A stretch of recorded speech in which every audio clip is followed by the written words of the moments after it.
What we'll be looking at today, we'll take a look at some reminders and what's new and going on with these items. Take a look at the reason that this is an issue, and that is the penalty provisions for employers if things do not go well with the taxpayer identification numbers and the backup withholding and so on. So that would be one of the reasons for knowing what this is all about and how to be in compliance. We'll take a look at Form W-9 and the IRS matching process and how the W-9 fits into that and how that can be used to avoid penalties. And we'll take a look at TIN verification, or taxpayer identification number verification, which is a sort of a subset of the IRS matching process, but it gives you an opportunity to do some self-auditing on the system so that you can catch problems with the matching process prior to actually submitting 1099 forms or other information returns. We'll talk about solicitations of the taxpayer identification number and the Form W-9 and what the requirements are for Form W-9. And we'll take a look at IRS notices that can come out, particularly the 2100, 2100A, CP 2100, CP 2100A, which are notices that there is a problem with with matching the name and the number of the payee, and that you need to send out B notices. We'll take a look at backup withholding, what that is and how it works and what the requirements are for that, and then we should have time for your questions. Okay, one of the things I'm trying to remind just about everybody of is that there's a new filing due date for 1099 miscellaneous that has non-employee compensation being reported in Box 7. This is also true of the W-2 forms. It was a procedure instituted by the IRS to help it catch and prevent taxpayer fraud and identity theft with regard to early filed tax returns. And what this early filing date allows the IRS to do is to match the employer or the issuer of the 1099s, that information against what's reported on the W-2s or on the 1040 forms that are filed early, and catch those that have bogus information returns or inflated amounts or incorrect amounts prior to issuing refunds based on some of the refundable credits, which is where the majority of the fraud occurs. And that would be the Earned Income Credit, the American Opportunity Credit, and the Child Credit. That becomes even more important with the Child Credit, with the increased Child Credit for 2018. The issuers of these 1099 miscellaneous with Box 7 information, the due date is January 31st of the year following the calendar year to which the information return replies. Now, for most other forms, or for 1099 miscellaneous in particular with entries other than Box 7, the due dates are February 28th or March 31st. Those are the standard due dates. As usual, if it's a weekend or a holiday that falls on those dates, it moves to the next business date. The due date to the payees remains the same, that is January 31st. There are some online fillable forms. This is starting this year, 2018 forms. And there are a number of them, including Form 1099 miscellaneous. These can be filled out for the copies 1, B, 2, C, and D, not copy A, which is a federal filing copy. That remains under the requirement that it have the special red ink, and you need to have official or approved substitute forms for that if you're filing on paper or file electronically. But for the payee copies and the state copies, or the recipient copies and the state copies and your own copy, you can type those in on the website and print them out, save them and print them out. I would suggest printing them as a PDF once you fill them out, because sometimes the data does not stick when you save the PDF. If you print the file, the forms will print in PDF, and you'll be able to print them out from there and have copies of them on your computer. So that's available. It's particularly helpful for issuers who only issue a very few forms, so that they don't have to go out and purchase a package of the forms to get the copies for the recipients and for themselves. There's a new mailing address for Kansas City for paper filed forms, and that's listed there. It's also in the general instructions for information returns. The backup withholding rate has changed starting with this year, 2018. It is now 24%. It used to be 28%. And the 30% non-resident withholding rate remains unchanged. That is not what we refer to as backup withholding for the non-resident aliens. That's non-resident alien withholding rate on income other than dependent personal services, which is usually employment.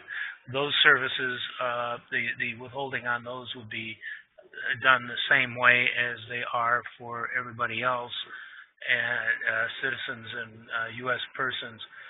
And the difference is the way they fill out their W-4. We'll talk about that a little later on too.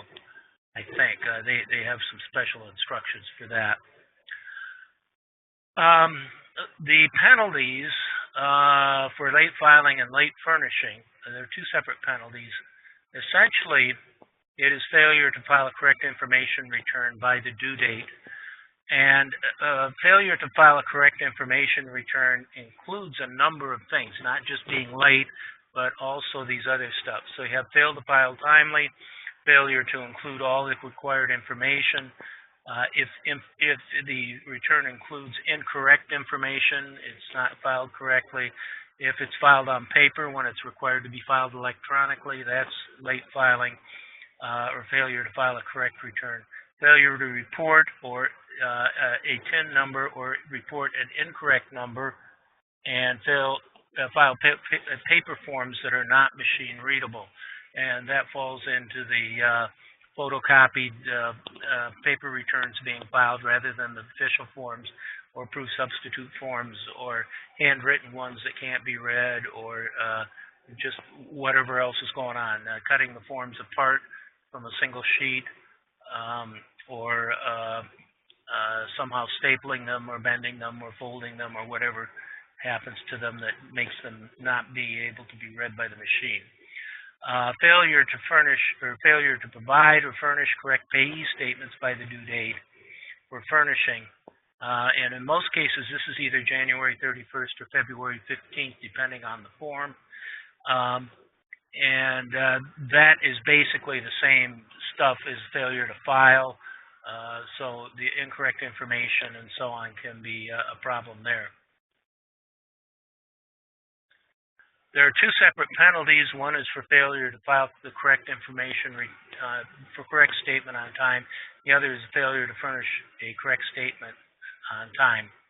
So the one to the recipient can generate a penalty, and the one to the IRS can generate a penalty. And originally, each penalty was $50 per statement.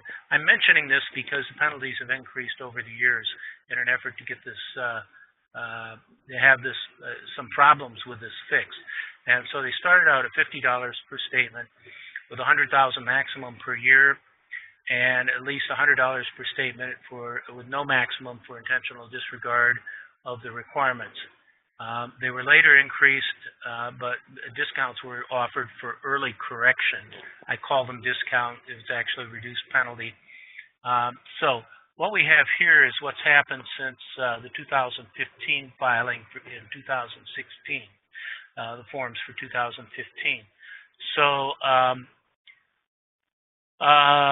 in 2016, for filing 2015 forms, the penalties had been the same for quite a number of years. $30 per form if it's corrected within 30 days, If it's corrected before August 1st, the penalty was $60 per form, not per page, per form. So correct, that's two forms. After August 1st, it got to the maximum penalty, $50 per form. And then if there was intentional disregard, the penalty was $250 per form. And then there are some maximums. There are small business maximum. That's a business with an average gross receipts of $5 million or less, and I think that's over the preceding 3 years. And in 2016, and at the beginning of 2016, the penalties were increased, and they were also indexed for inflation. Both the penalty per form and the maximum penalties were indexed. And so what we see happening there is at the beginning of 2016, the penalties were increased, and these are for 2016 forms filed in 2017. The penalties were increased to $50 for within 30 days, $100 for before August 1st, $250 for after August 1st, and $500 for intentional disregard. By the end of the year, some of those penalties the index had taken them up. Now, they're rounded down on the per form basis to the nearest $10. So what happened to the $50 and the $100 penalties was they did not rise to the point where the $50 penalty went over 60 and the $100 penalty did not go over 100, but the $250 penalty went up over 260, so it became 260.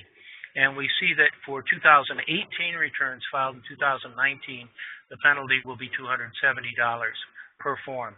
The other two amounts still have not been indexed far enough to get to the next $10 level. The $500 penalty increased to $530 for the 2017 filing period, 2016 forms. And for the 2018 forms filed in 2019, the index bumped that up to $540. The maximum penalties are also indexed, and they've been changing. And my impression is, I don't know for a fact, but my impression is those are rounded down to the nearest $500. So the thing is that these penalties keep getting worse. And so it's in the best interest of the employer to make sure that the possibilities for these penalties is minimized, or for the mistakes that cause those penalties is minimized, and also to be able to mitigate any penalties or avoid any penalties through proper procedures at the employer level. There's also a civil fraud damage fraud for civil damages, and this is where a person who willfully files a fraudulent return can be sued by the person who they made that out for, and the payment may be $5,000 or more for that, preparing a false return. Now, reminders of exceptions to the penalty. Reasonable cause. This is reasonable cause. We'll talk about it a bit. Inconsequential error or omission is one that does not hinder processing. And remember that an error in a taxpayer identification number, payee surname, or any money amount is never inconsequential. And that still holds true, although there is some relief for that due to the early filing deadline for the 1099 miscellaneous with Box 7 entry and the W-2s. So there's been a new de minimis rule. Not this one I'm mentioning right now. This de minimis rule is a de minimis rule for corrections, and this is if you're only making a very few mistakes relative to your filings, then you probably won't get hit by a penalty. So this de minimis rule is the fewer than the greater of 10 forms that require corrections, or 1/2 of 1% of the forms filed. And that means that it doesn't go up to 11 forms until after you pass 2,000 forms filed. It does require that the forms be filed timely and that they contain incomplete or incorrect information. That is, you cannot fail to file a form and take advantage of this. They have to be filed, and there must have been incomplete or incorrect information that gets corrected before August 1st. The corrections are filed by August 1st. Now, reasonable cause. And this is important for what we're talking about today because we're talking about compliance with taxpayer identification numbers and name matching and so on. And although this applies to other kinds of errors, it really comes into play with this because you can have procedures in place that protect you and establish reasonable cause. So what you need to be able to show is that the mistake was not due to willful neglect, and you must show that the employer acted in a reasonable manner both before and after the failure occurred, that there were significant mitigating factors. And the IRS gives an example of a significant mitigating factor, and that is the issuer has a history of filing correct information returns. All of a sudden you have a mistake or some mistakes, and you can say, hey, we try to be compliant. We've been compliant in the past. This is a one-off, so that's a significant mitigating factor. Also, that failure is due to events beyond the payer's control. And again, this is an IRS example, and the example is that the payee did not provide the correct TIN in response to request for correct information. So if you follow the steps in the process required for verification and for the B notices and the annual solicitations and the initial solicitation, if you do that, that can help you to establish reasonable cause, and you would have some protection or would have protection from the penalties. And also that you took steps to avoid the failure. And this would include the initial solicitation of the TIN. This would be the request on the W-9 or some other request, and also any follow-up that's required. 2 annual solicitations specifically. There's a good publication on this published by the IRS, publication 1586, that describes all this stuff and how to set it up and what's involved in reasonable cause regulations and the requirements for missing incorrect name and TIN numbers. Okay, penalty avoidance. You can minimize penalties by minimizing errors. And that means using correct forms and filing methods. That means not using a 1099 INT to report dividends, using the correct year for the forms. Do not cross out the year and write in a new year on the copy A or a different year on the copy A. That doesn't work. I guess the question would be, where can you get the forms? And the answer is from the IRS. I called them on one occasion and said, how far back can I get 1099s or W-2s? And they said, how far back do you want to go? So apparently they've got forms back to 1954, 1955, or at least they have not had any requests for those, or they can produce them. Solicit the taxpayer identification numbers from your payees or recipients. Make sure that you have them. Even if you think you may not be required to file an information return, it's a good idea to get that documented. We'll talk about that more a little later on when we talk about the W-9. Verify the name and TIN combination prior to filing the information returns or immediately, whatever, and then do the follow-up work if you get a mismatch. Verify other information, such as the address, so that you aren't mailing things out that come back to you when you're trying to furnish them. Other things that you can verify that using the W-9 that will help you have reasonable cause for not filing an information return or not doing backup withholding, which is the main purpose of the whole thing, is the type of entity. So certain cases for 1099 miscellaneous, for certain forms, corporations have to be issued a 1099 or are subject to backup withholding. In other situations, corporations are exempt from withholding. Also, if it's a governmental agency or certain not-for-profit entities, they won't need to get a 1099. They're exempt from reporting and backup withholding, and also reporting exceptions. So the type of entity is indicated on the W-9 and any reporting exceptions that they feel they are subject to or can take advantage of, including the FATCA reporting requirements, both the information return reporting and the FATCA reporting. If you can, file close to the due date. Now that's hard. This is so that after you furnish the forms, the recipients have an opportunity to bring any errors to your attention before you file them. And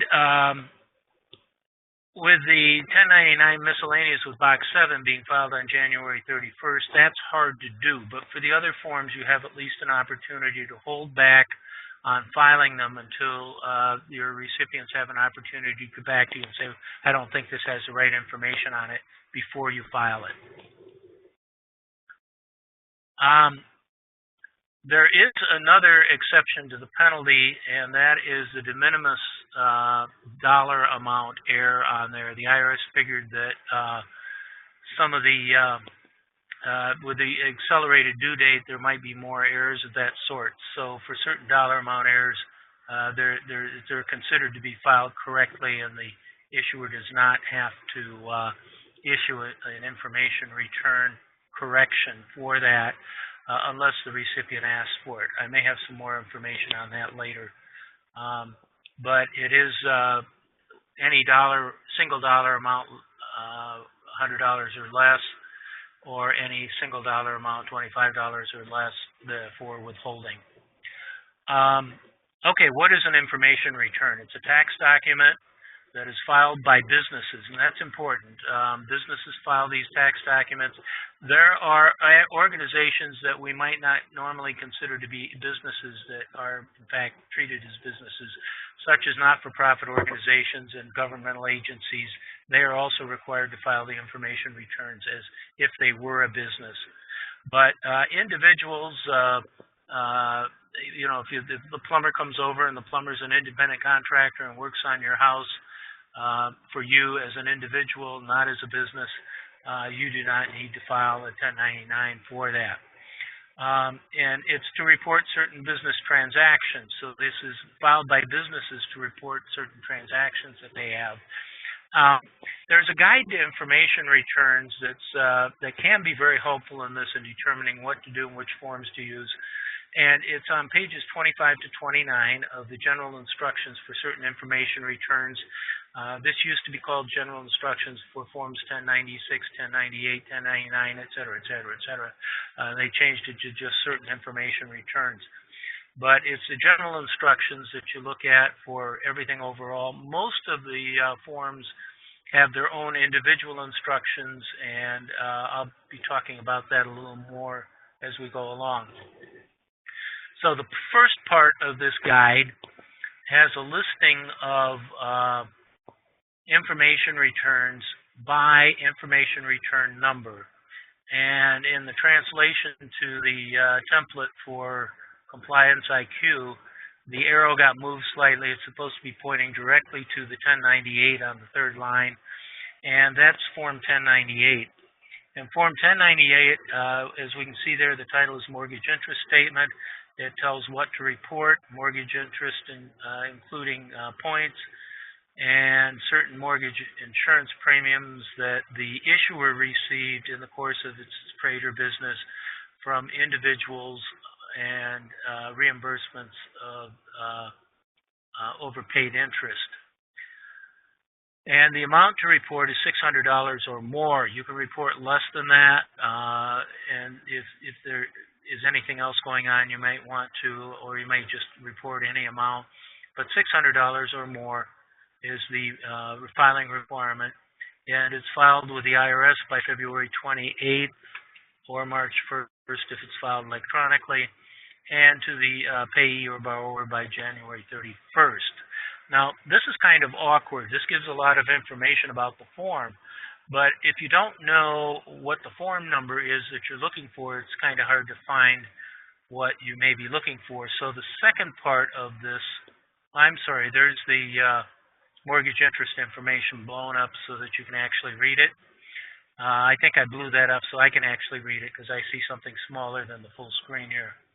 The second part, it lists the types of payments by, makes a listing by type of payment, and sometimes under a payment there's a type of payee.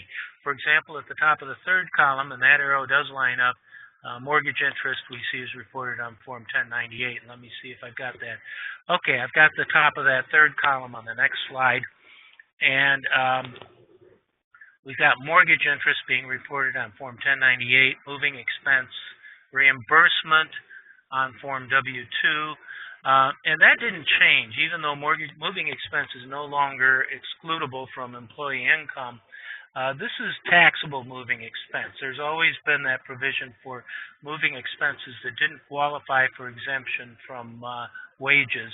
Now, none of them qualify for exemption from wages, and they would always be reported on the W-2 as additional wages.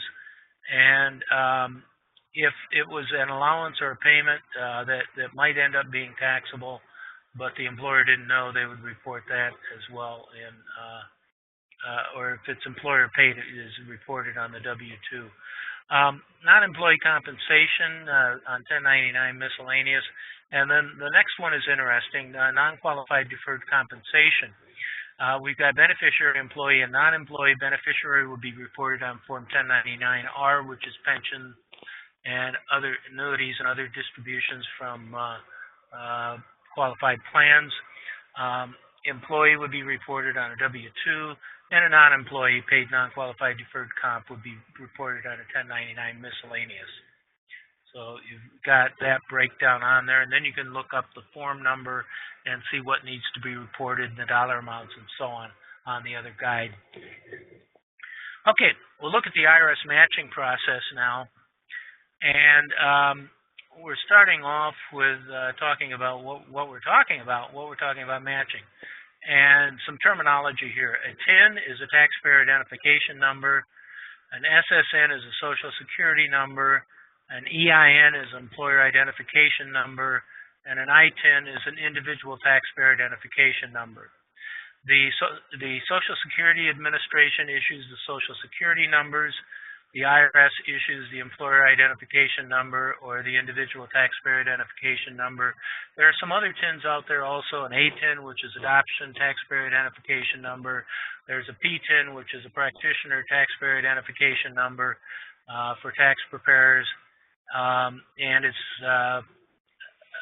used to identify the person signing the tax return that is a paid preparer. And for other reasons also, it's used to track continuing professional education for preparers and enrolled agents and so on. Anyway, information returns, what we're talking about, 1099s, 1098s, and so on, must include the correct name and TIN combination, W-2s also. And what the IRS does with the information returns other than the W-2, well, it does it with the W-2 too, but what the IRS does is it compares the information returns to the Social Security Administration numbers list, which is provided to the IRS by the Social Security Administration, and the IRS EIN and ITIN lists. And the name control for this is 4 characters long. So you can see that in some instances there may be multiple numbers for the same name control. With just 4 characters being involved, and sometimes with certain names, for example, Brown, the Social Security Administration matching 4 characters from the Social Security numbers list to Brown might yield quite a few matches. So let's see. For the IRS matching process, for the employer identification number, the individuals apply for the ITIN. The ITIN used by individuals who are not eligible to work in the United States and not eligible to get a Social Security number, but they need a taxpayer identification number for some other reason. Perhaps they have effectively connected income. They're non-resident aliens. They have effectively connected income to the U.S., or they have U.S.-based sourced income and need to file a tax return in the U.S. To pay taxes on that, or they have some other need for that ITIN. And so used to be that they could get a Social Security number, but the card would say on it that was not valid for employment. And that designation is not to be confused with quite a few Social Security cards of people who are eligible to be employed in the U.S., including me. I'm a U.S. citizen, and my Social Security card says not valid for identification. Some of the Social Security cards do not say that. And some people get confused with that statement and decide that it's not valid for I-9 purposes. So you do have to be careful in looking at those Social Security cards. If it says not valid for employment, those are no longer issued, by the way, but there may be some out there yet. But if it says not valid for employment, that cannot be used for employment. But if it says not valid for identification, no Social Security card is valid for identification purposes. Okay, on the SS4, there are two lines right at the top, lines 1 and 2. And line 1 is the legal name of the entity or individual for whom the EIN is being requested. And line 2 is a trade name or business name or doing business as of the business. And that's important for reporting purposes because line 1 is the name that's going to appear on the tax return for whatever that entity is, that legal name. So if it's a corporation, it's going to be the legal name of the corporation, not necessarily the name that the business does business as. If it's an individual like me, and if the individual has a doing business as or a single member LLC that is doing business as a sole proprietorship, which would be a disregarded entity as an LLC, that trade name or business name might be who you're writing the checks to, but the person that you name that you have to put on the 1099 is that line 1 name. So we're going to look at the W-9 in a moment, and we'll see how that is different. Now, a couple other things I want to call to your attention. It asks if it's an application for a limited liability company, and it also asks for the number of LLC members on line 8A and 8B.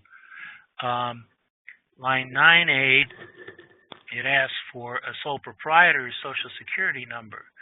So as a sole proprietor, I've had employees, and as a sole proprietor, I have an employer identification number. And the IRS, the employer identification number is under my individual name and is matched to my Social Security number. So I can use either my employer identification number or my Social Security number, and as far as the IRS is concerned, it's the same person because the name that both of those numbers is associated with is the name on line 1, my name. Looking at the W-9 line, the W-9 also has the first two lines there, the name on your income tax return. That is the legal name of the person or entity that is the business, and then line 2 is the business name or disregarded entity name or whatever, and that might be the name that you're actually paying. Line 1 is the one that goes on the information return. Line 2 is to let you know if you're paying somebody. The name is on line 2 that you're paying. That's not the name you put on the 1099.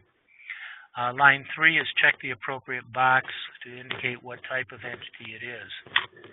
We'll look at some more of these in a second, but just indicating to get started where that matching process happens from. Okay, now for an individual, the 4-letter name control is the first 4 letters of the last name of the individual. If it's a hyphenated name, it's the first 4 letters of the first of the last part of the last name. And if it's a joint account, it's going to be the first 4 letters of the first name listed on the last account, or on the first name listed on the account. So for Joseph Ash and Linda Birch, we have ASH, and it's only 3 letters, so it's just the ASH rather than adding the B for Birch, and so on. For a sole proprietor, it's the first 4 letters of the first line last name. So that would be the sole proprietor. So on the W-9 from Mark Hemlock, the line 1 has Mark Hemlock, line 2 is the Sunshine Cafe. You might be writing checks to the Sunshine Cafe, but Mark Hemlock's name is going to go on the 1099. Karen Birch, Ace Computer Company, same thing, BIRC, rather than the second name, or the name on the second line. And as I said, a proprietor may provide either the Social Security number or the employer identification number. So we see on the W-9 what's going on there. Mark Hemlock, the Sunshine Cafe, and box 1 and box 3, the individual sole proprietor or single member LLC box is checked. And that could be the Sunshine Cafe LLC. Sunshine Cafe LLC is a disregarded entity because it has a single member, Mark Hemlock, and so Mark Hemlock is treated as a sole proprietor, and the Sunshine Cafe is ignored, even though the Sunshine Cafe will have its own employer identification number separate from any employer identification number that Mark Hemlock might have as an individual. That number is not used for this purpose because this is going, information on the Sunshine Cafe is going to be reported on Mark Hemlock's 1040 on Schedule C. If there's still Schedule C in 2018.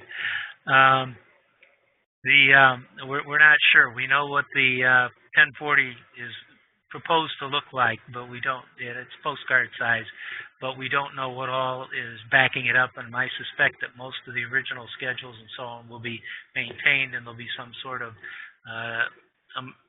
aggregation form to aggregate all of those schedules onto one line, and that will be reported on the 1040. Okay, estate is going to be the first 4 letters of the last name of the person whose estate it is, not the personal rep. Trust and fiduciaries, first 4 letters of the last name of the person who set up the trust, or the first 4 letters of the trust name if it's not an individual type trust. But the trustee or the personal representative's names will not be the ones involved. Partnership, be the trade or business name of a partnership or the first 4 letters of the first partner's last name. So you got OAKT for the oak tree, the is ignored. For the merry-go-round, it'd be MERR, doing business as, so you've got the partners listed, and then the merry-go-round. And then EF Brown, MS White Sauce, so it'd be the BROW for the first 4 letters of the first partner's last name. So partnerships get a little confusing as to how you're supposed to do that, and apparently the IRS sets those up so that they can be done either way. And it's important to do the matching process. We inadvertently did one when we were trying to file a corporation tax return electronically, and the first part of the name was North Carolina, and then the rest of the company name, usually expressed as NC and then the company name. We tried to file that way. It got kicked back for a name number mismatch. We changed the name on the 1120 to spelling out North Carolina, and it went right through. So the name control in that case was NORT. So for other types of organizations, including corporations and not-for-profits and things of that sort, it's going to be the first 4 letters of the entity's name. And extraneous words, titles, special characters are dropped. Okay, there's a good publication on TIN verification also on how you can do this to make sure you don't have a problem before you file, or get a problem corrected before you actually file the information returns. And it's publication 2108A, and it covers the online taxpayer information number matching program, the TIN matching program at the IRS. You register to use this. It may be used by payers of income subject to backup withholding, and usually the evidence of that is that you filed information returns for payments that would be subject to backup withholding if it were required, and if the payee didn't provide a TIN number and all that. Now the problem here is that's the way they check to see if you're eligible to sign up for this. So I got bumped out of that. I had been involved in it, and after 2 years of not filing any information returns on my own, I got bumped out of the program, so I can no longer check that for my clients on their behalf.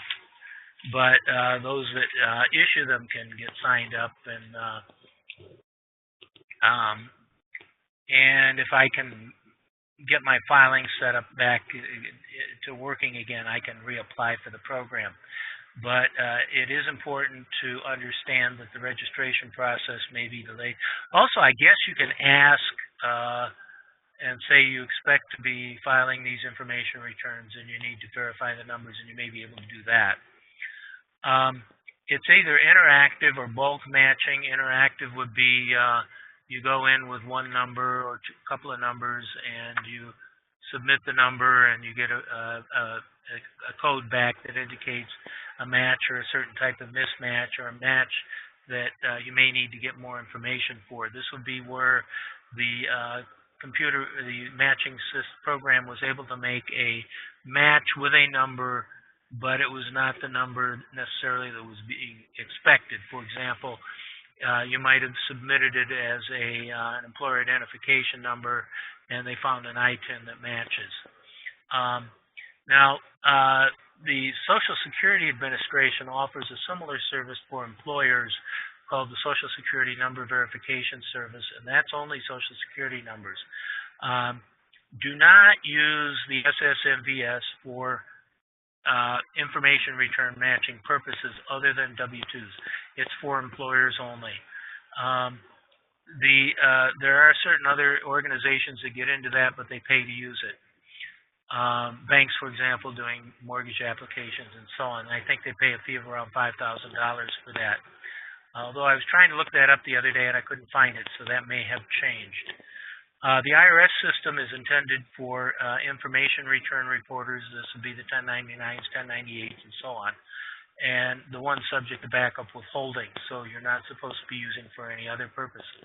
There is also the E-Verify system, and that's for I-9 verification purposes. And while the Social Security number is supposed to be on the I-9 for E-Verify employers, the Social Security number does not have to be used for verification purposes, and the E-Verify system should not be used to verify Social Security numbers or employer identification numbers or ITINs. It's a completely different purpose, and you may or may not get false readings from any of the systems if you're using them for an incorrect purpose. Backing up just a second, you get to this by going to www.irs.gov. You click on the Tax Pros link up near the top of the page, Access E-Services. You click on Access E-Services. That's a link. Taxpayer identification number matching, and then the second go. And the second go appears here at this page, which is the one that you get to by going through that process. The first one is for information about that. That's that 2108A publication. And the second go is to get into the system and do whatever you need to do to participate in it, provide the information, and get signed up. You register for the program. Individual users register for the e-services. Each user will have his or her own PIN number. The PIN belongs to the user. It's transportable. That means if the user leaves your employee, they still have that PIN number. That doesn't necessarily get them into your system. It just belongs to them, and they can use it to get into other systems when they become authorized to access those accounts. A confirmation code is sent to that user by the U.S. mail. The primary or first user is the principal person. That person registers the company, authorizes access for other users. An accountant or tax advisor may be authorized. I've been authorized by some of my clients to do that for them in the past, and revokes access for other users. And you want to revoke access for someone who no longer has a need to access that TIN verification system, or it leaves your employee, or for whatever reason you don't want them accessing it anymore. Incidentally, the system does not reveal what the name or the ID number are. It just says whether a particular submission matches what's in their files or not.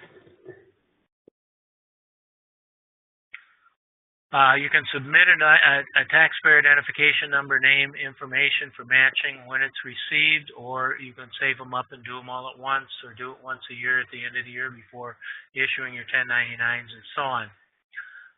If you get a mismatch code or a request for identical, say you might need more information, you should first check to make sure that you put it into the TIN verification system correctly, and then make sure you put it into your system correctly, and then make sure that what you got from the payee matches what went through, what you matches all the way through your system first, because sometimes an error happens there.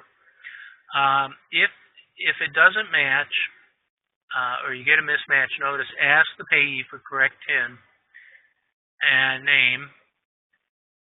And if you don't get it, this is not notice from the IRS to begin backup withholding.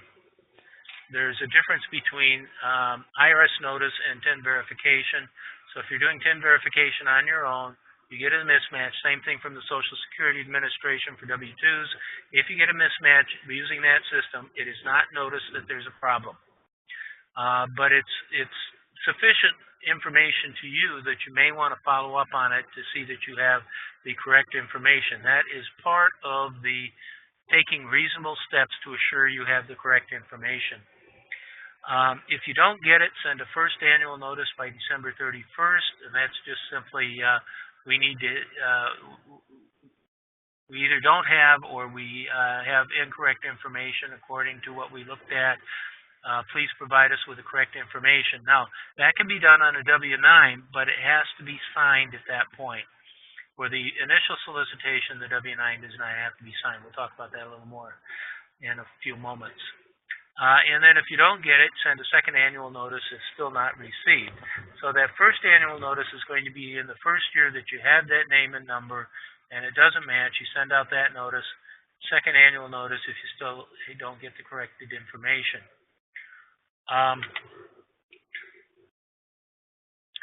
The initial solicitation is generally done with Form W-9. The W-9 does several things for you that you want to have done in order to show that you did your homework.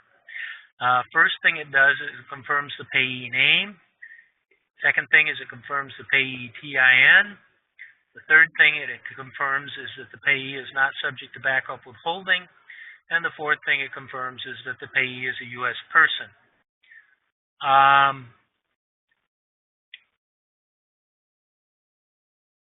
Non-resident aliens or entities would use Form W-8, and W-8 is not a form that's a series of forms. So you've got a W-8-BEN for individuals, W-8-BENE for other entities, W-8-ECI for effectively connected income, and a number of things like that. And they have different requirements and different information requirements and so on. The W-8-BENE was just updated about a year or two ago, and it's it went from 2 pages to many pages. And it's a very daunting thing to send to somebody that's not used to the U.S. tax system. However, once you get into it, it's not everything has to be filled out on it because it identifies all kinds of entities and situations, and if those don't apply, you don't have to provide the information related to that. So it's generally not more than about 2.5 pages that need to be filled out of the multi-page form. Okay, let's look at the W-9 in particular. This is the top half of the page, and we already took a quick look at this, and I think I have more detailed slides here. Yeah. Okay. We went over the top part a little bit.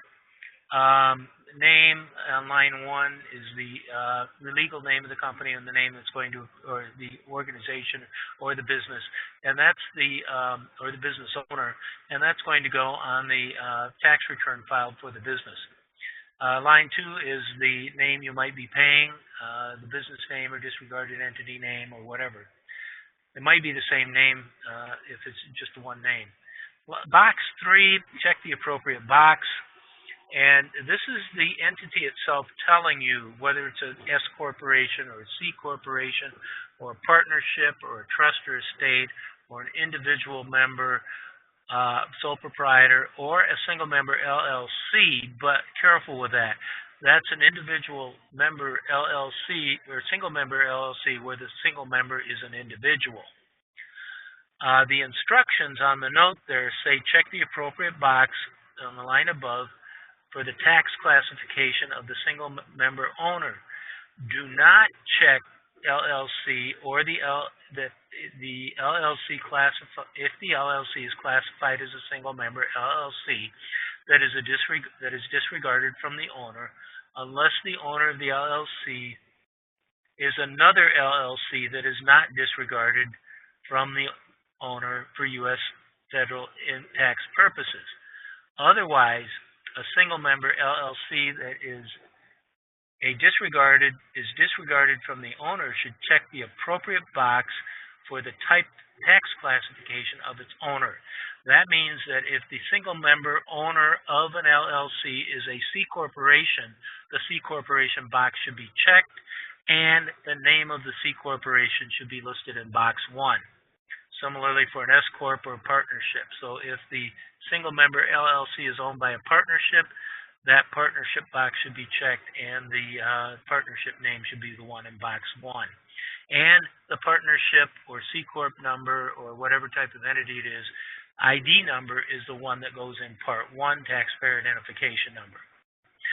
Box 4 are exemption codes. These codes apply only to certain entities, not individuals, and there are instructions on page 3 for that. And again, the entity will enter in there as the exemption code if it applies.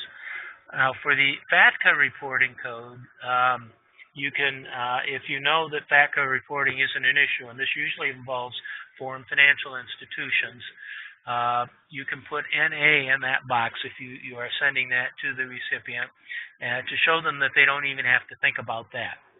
So then the address and account numbers, those would be their account numbers with you, and your name and address if you're sending this out to somebody for them to provide you with the information.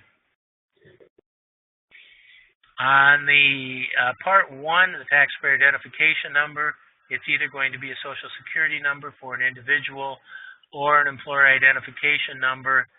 And if it's a sole proprietorship or an individual that has an employer identification number, they can give you either of the two numbers. In any event, the number should be a match for the name on line 1. The certification, there are 4 things that are being certified there if it needs to be certified. The first one is the number shown on this form is my correct taxpayer identification number, or I'm waiting for a number to be issued to me.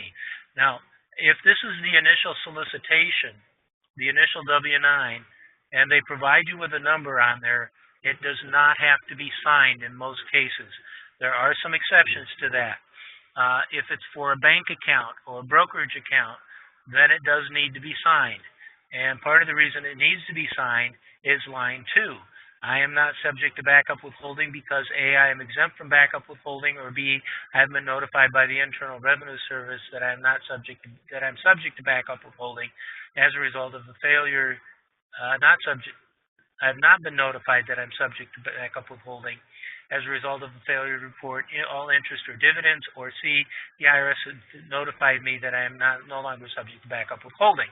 So if they're required to sign the certification, and that is not true, if they are subject to backup withholding, primarily on interest and dividends and stuff, or possibly other backup withholding for 1099 miscellaneous purposes, they are to cross that line to out. 3, I'm a U.S. citizen or other U.S. person defined below, and then in the instructions. And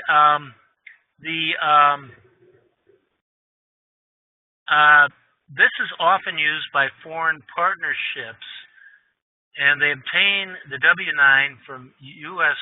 persons, individuals who are partners in the foreign partnership, so that there's no backup withholding on the foreign partner, on the U.S. person's share of any backup withholding for the foreign partnership.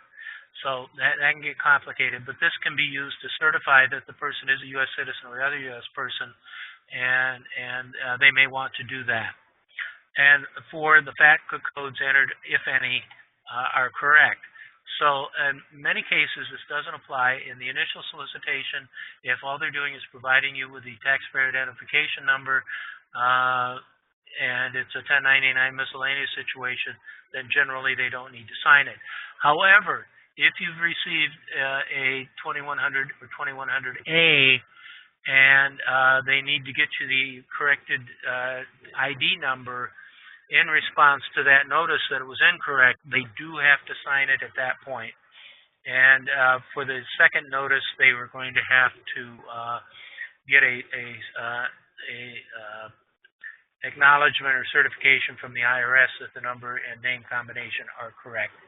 It needs to be signed by that person or an officer of that person. Now, let's see.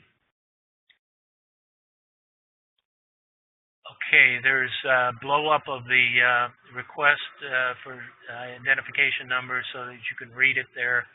The stuff that I already read. The codes, I have the codes listed. I'm not sure I'm going to go through them because they are rather extensive, but you'll get the idea from the listing, and they are listed here. The Box 4 codes for backup withholding. Generally, individuals, including sole proprietors, are not exempt from backup withholding. An organization exempt from tax under Section 501, 403B, those would be retirement accounts, qualified plans. United States or any of its agencies or instrumentalities, the state or District of Columbia, and so on. So they've got these various codes that can be used. A colleague of mine used to be in charge of accounts payable and payroll and so on, and he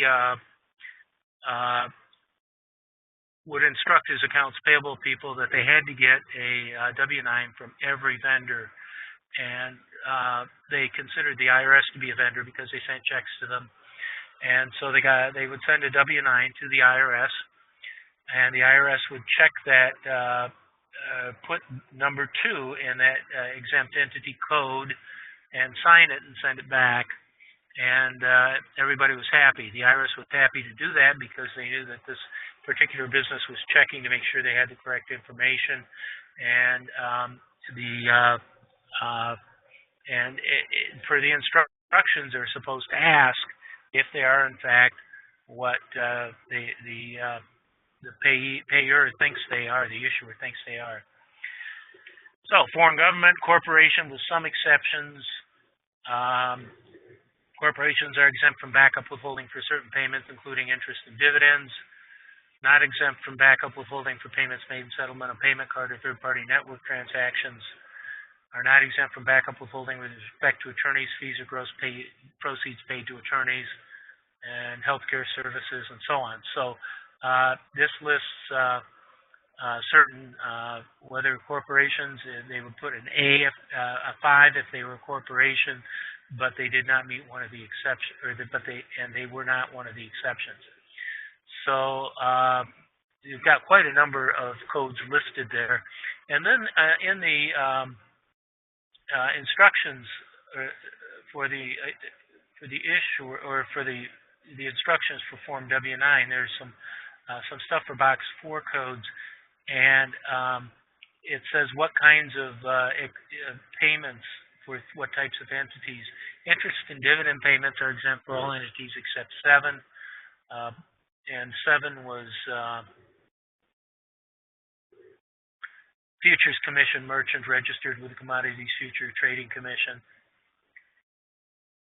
Barter exchange transactions and patronage dividends, exempt pays 1 through 4, and so on. Now, FATCA reporting, some of the codes are, these identify pays that are exempt from reporting under foreign accounts transactions. The codes are applied to persons submitting this form for accounts maintained outside the United States or by certain foreign financial institutions. And if the payee is only submitting a W-9 for an account held in the United States, the field is left blank. So if you have foreign accounts, like mutual funds, that are in a U.S. brokerage account, you don't need to have a FATCA code.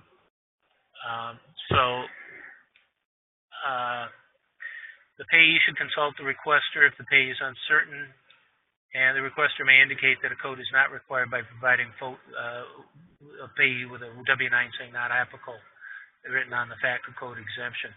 And so you've got some of the same types of organizations, exempt under 501A, United States or United States agencies, state, and so on. I've talked about the numbers, the certifications. The withholding agent may request, that would be the issuer of the W-9, can request a signature to establish that the withholding agent is to the withholding agent, the payee is a U.S. person or resident alien. Pay may be requested to sign by the withholding agent, even if these instructions indicate otherwise. So you can ask for that. And for a joint account, only the first person whose TIN is shown should be the one signing it. And in the case of a disregarded entity, the person identified on line 1 signs. Certification is required for interest, dividend, barter exchange accounts, real estate transactions, but may cross out line 2. Other payments, the payee must provide the correct TIN but does not have to sign the certification unless they've been notified that the payee has previously given an incorrect TIN. That would be the first and second B notice. Other payments include those made in the course of the employer, issuer's, requester's trade or business. The usual stuff: rents, royalties, goods other than merchandise, medical, healthcare services, payments to non-employee for services. Payments made in settlement of payment card and third-party transactions, payments made for certain fishing boat crew members. In fact, your 1099 miscellaneous stuff is going to be on there. Also, the 1098 mortgage interest form, abandonment of secured property, cancellation of debt, qualified tuition, Coverdell, IRA, ESA, Archer, MSA, or HSA contributions, pension distributions. And the TIN of a U.S. person, including resident alien, individual who's U.S. citizen or resident alien, partnership, corporation, or other organization organized in the U.S.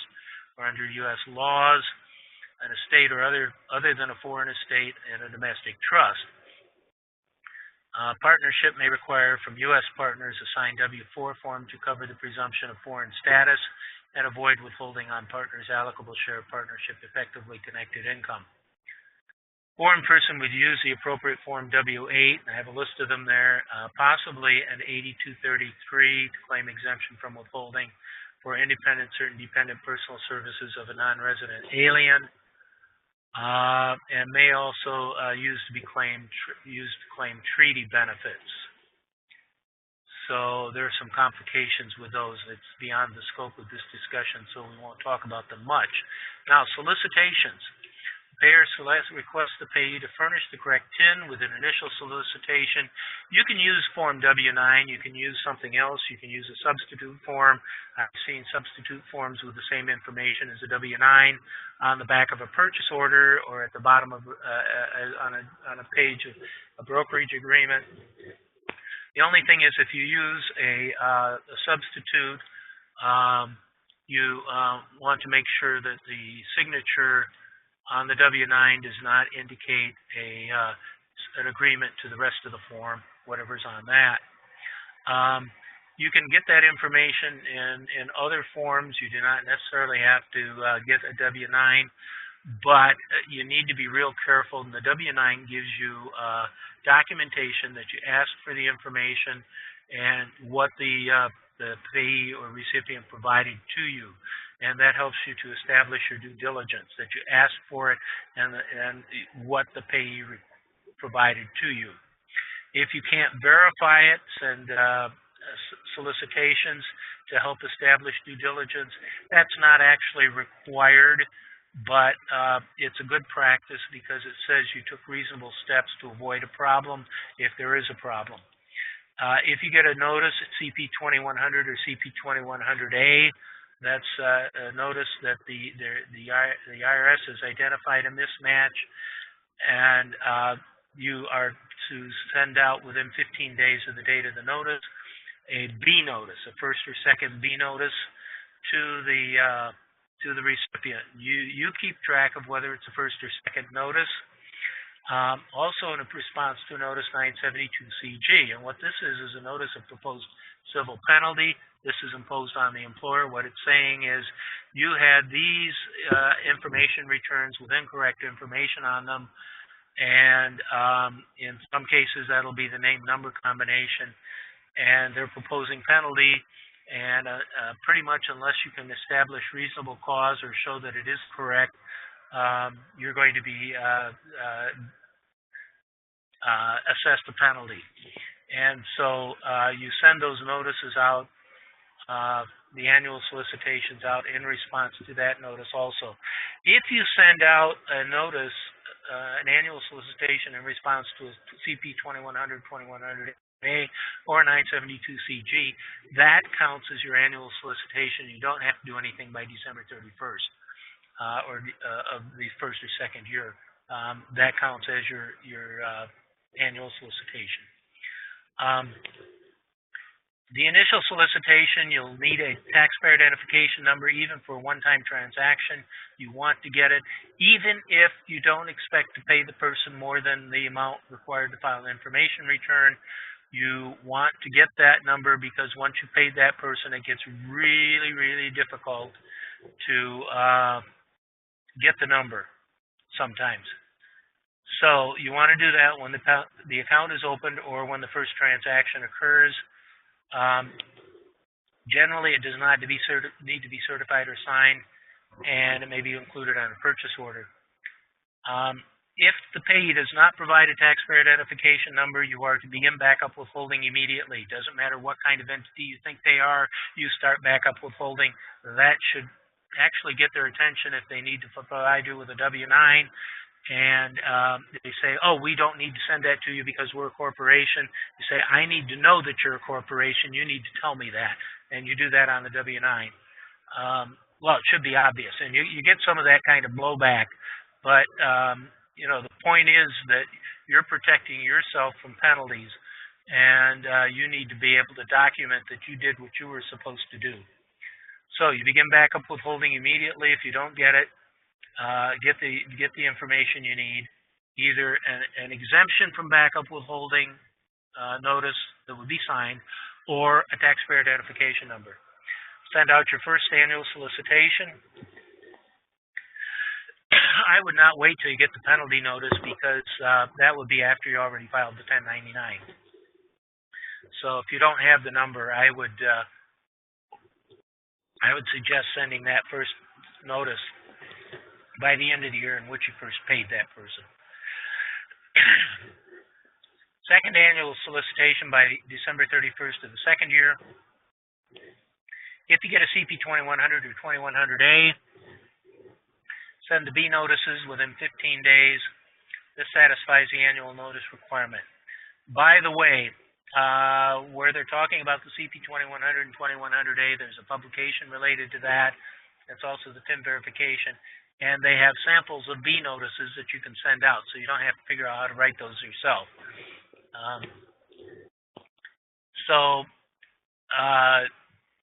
The B notice essentially says we're going to begin backup withholding within 30 days of the date of the notice that we received from the IRS if you don't provide us with a number before we start backup withholding. Once you're provided with a TIN, when you get the CP 2100s or 2100 days, you begin backup withholding within 30 days. Send the B notices out within 15 days, which essentially gives the person something like less than half a month to get that information back to you before you're required to begin backup withholding. You can begin it sooner. You stop backup withholding when you're provided with a TIN. You have 30 days to make that adjustment. So you can stop backup withholding sooner than that, but you have to do it within 30 days of getting the TIN. If it cannot be verified, as with the TIN verification, ask for a corrected TIN. Annual solicitation, whether you have a missing or incorrect TIN, required to avoid information return reporting penalties by December 31st of the first and second year. You can do this by mail, phone, or electronic, and it's not required if no payments or reporting requirements for the year to which the notice applies. The IRS in that solicitation publication I mentioned earlier has scripts for and letters for mail, phone, and electronic, so that you can make sure you're in compliance and asking for the stuff and not being abusive or something else. So following the solicitation procedure, by following the solicitation procedure, you have satisfied the due diligence requirement and have established reasonable cause. So what that says is that failure to obtain a W-9 and failure to file Form 1099 for payee could result in the payer having to pay the 24% backup withholding under the failure to withhold rules. You're required to withhold if you don't have the information or you have incorrect information, or you fail to file a form when you're required to, and you didn't follow the due diligence steps.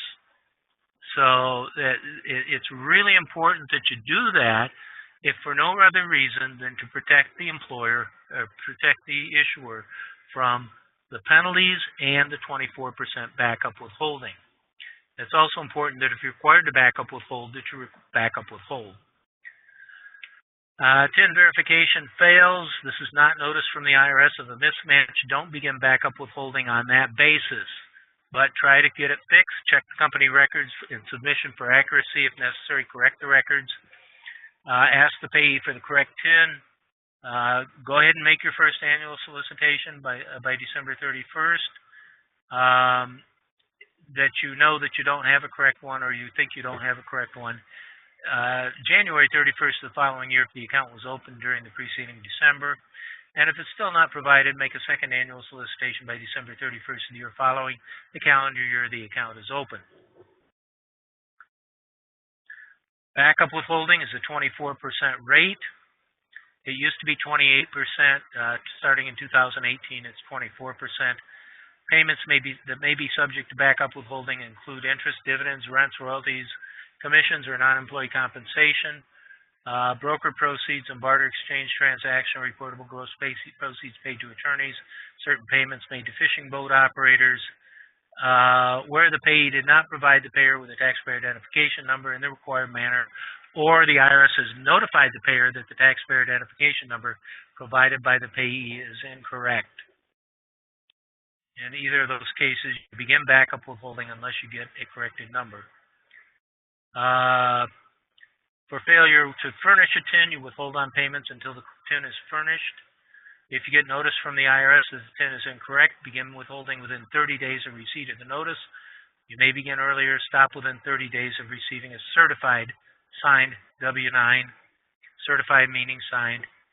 Report backup withholding on Form 945, return of withheld federal tax, and you report the withheld tax on the 1099 miscellaneous in Box 4. The other forms, such as the INT and the DIV, if you're withholding on that, would also have appropriate boxes for that withholding. So this is a screenshot of the 945 return. It's in that 940X series along with 941, 944, 943. Um, it has two lines: federal income tax withheld from pensions, annuities, IRAs, gambling winnings, etc. So catch-all for ordinary withholding, and then you have backup withholding on line 2, and then total taxes withheld. 2,500 or more, you must this must equal the 7M below or Form 945A line M on the total taxes, and then you got your total tax deposits. And overpayments applied from 945X if you need to do a 945X to correct the 945. Balance due and overpayment. And if you are a monthly scheduled depositor, that is, you have more than $2,500 as withholding, backup withholding for the year, you need to show your liability of how much you withheld each month during the year, and that total should equal the amount reported on the front of the return as a total. The third-party designee, you can say yes, authorize the third-party designee, put in a PIN number for that person, and that person will be allowed to discuss this return with the IRS for about a year. The sign here, that needs to be signed by a person high enough up in the organization to be a responsible person. For a sole proprietorship or disregarded LLC with a single member individual, that would be the owner or the sole proprietor. If it's a corporation, it'd be possibly the CFO or CEO or some other high-level executive designated. It would not be the accounts payable clerk who filled out the form. Similar partnership would be a partner that's designated, or in an LLC with multiple members, a member who is designated the person to sign that form to be the responsible person. Paid preparer is for a third-party preparer who prepares the form. Could be a third-party service provider, could be the accountant for the company, independent accountant for the company, public accountant, enrolled agent, public accountant. Not an employee, even though employees are paid, they're not paid preparers for this purpose. If the payer is a semi-weekly depositor, meaning every half week, that would be that they had $50,000 or more in tax liability for this purpose during the second preceding year. The look-back period is different for 941 filer because that's a quarterly return, so it's done by quarter. But for annual returns, it's done with the second preceding calendar year. 50,000 or more in liability, you'd be a semi-weekly, and you would put the date that you withheld the tax. So if you withheld tax on January 9th, you would enter the amount withheld on the 9th, and the IRS would be able to determine from that, depending on which day was appropriate, whether you had to deposit on the following Friday or the following Wednesday. So that form needs to be filled out, and it's an annual form. That's why the 2017 form is up there. The 2018 945A has not been released yet, while the 945 2018 is in draft format and has not been released yet, but we expect that it'll look like that when it's done. For the 2018 1099 miscellaneous, I've got an arrow indicating box 4 for the federal income tax withholding. Backup withholding can be refunded if it's withheld in error. And if you're going to refund it, you must refund it before the end of the calendar year in which it was withheld. If not, it stands because the payee is going to claim that on their tax return. Being withheld in error means that it must have been due to a payer error of some kind. For example, they had all the information they needed and they withheld anyway. without reason, they can refund that. But withholding prior to receiving a timely W-9 is not a payer error. So anything that you withhold on backup withholding, because you did not receive a taxpayer identification number or W-9 or whatever from the payee, that's going to stand, and they're going to have to claim that on their tax return. If it's deposited and it was due to error, you may apply for a credit or refund using Form 940X. But you can't do that until after you file the 945, which is going to be in the following calendar year. So you may be able to make some adjustment to the liability. You can't go negative on the liability on a date or a month. So you may be able to adjust it with future liability, but if you withheld an error and you're not withholding from that person in the future, then you may not be able to adjust it. IRS Publication 1281 covers backup withholding and missing incorrect name and TINs, and that is a publication that should have the B notices in it. This is an illustration of Form 945X for making corrections. You're going to indicate the calendar year that you're correcting. Again, it's an annual form, so you don't have to indicate the quarters. And then you also indicate the date that you discovered the error, and that would be the period in which you have enough information to make the correction. So if you made an error in 2017 that you discovered in 2018, you would indicate the 2018 date. You could send in the 945X prior to its official due date, which would be the due date of the 945 for 2018. However, if you do that, any under deposited amount must be paid prior to filing the by the time of filing the 945X. You can do an adjustment of withheld federal income tax or a claim for refund. You can do the claim for refund only if you have over-reported amounts, and that's individual amounts. So if you have both over-reported items and under-reported items, doesn't matter whether the net is over-reported amount or under-reported amount, you're going to have to do an adjustment return for an adjustment return. If you have both over and under-reported amounts for the same period, or say for 2017, and you're correcting those, you can file separate returns for the over-reported amounts, claiming a refund, and file all the under-reported amounts or some combination of over and under-reported amounts under the adjustment process. The corrections would show the federal income tax withheld from line 1 as the corrected amount, or the backup withholding and corrected amount. Column 2 would be the amount originally reported, and column 3 would be the difference. And that is all I have for today, and we do have some time for any of your questions.